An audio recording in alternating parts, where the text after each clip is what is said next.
What's going on, YouTubers, gamers and hobbyists? Welcome to another tutorial where we delve into the Heroquest figures. The Heroquest mummy this time.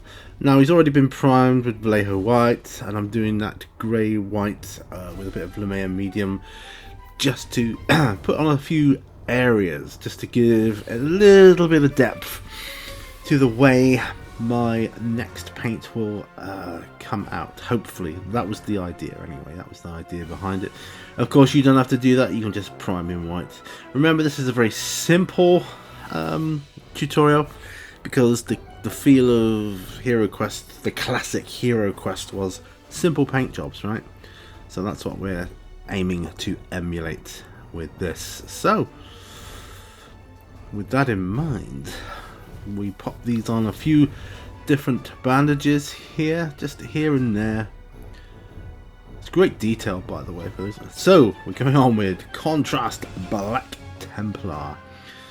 Now, this, I figured I wasn't going to use contrast paints because they weren't around at the time, but then I thought, heck, you know, people are going to want to do it though, I would imagine. So that's the route I took.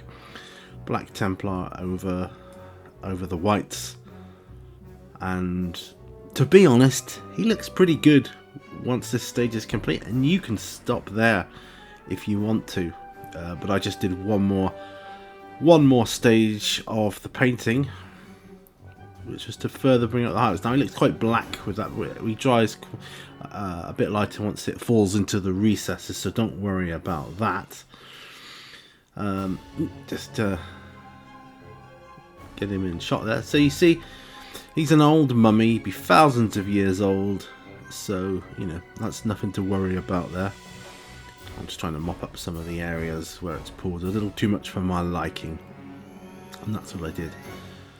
So the Heroquest mummy, once again, as on all my Heroquest models, until I've done them all, I'm going to leave the bases until the very end, and then I'll show you them all in a showcase video. But there he is. Like I say, you can stop there if you want to.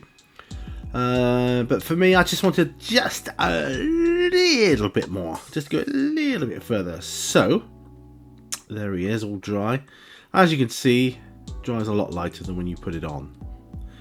It can be quite worrying when you first put it on, and I understand that. But I just wanted him to have just a little bit more of a highlight.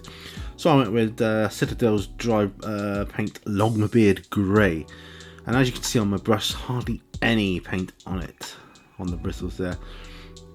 So I'm just very lightly dusting over with Longbeard Grey, and that's it then. That's it. Job done. A very simple tutorial to obtain quite a classic look from how I used to do it. I mean, in the old days, I just used to paint in black and then dry brush white over the top, because that's all I had really. I didn't have any of the fancy stuff or the knowledge that I do now, but in keeping with that simple theme, this is how I've gone about it. So that's the mummy, and I think he looks pretty darn fantastic. I mean, those bandages are really good detail on this figure. So yeah, there he is, Heroquest mummy. So thanks ever so much for watching. There he is. If you want to continue to support my channel, please check out my Patreon, and please like, share, and you know, all that other good YouTube goodness that helps me out as a channel. Thanks ever so much for watching. Remember, all brushes lead to war, and bye for now.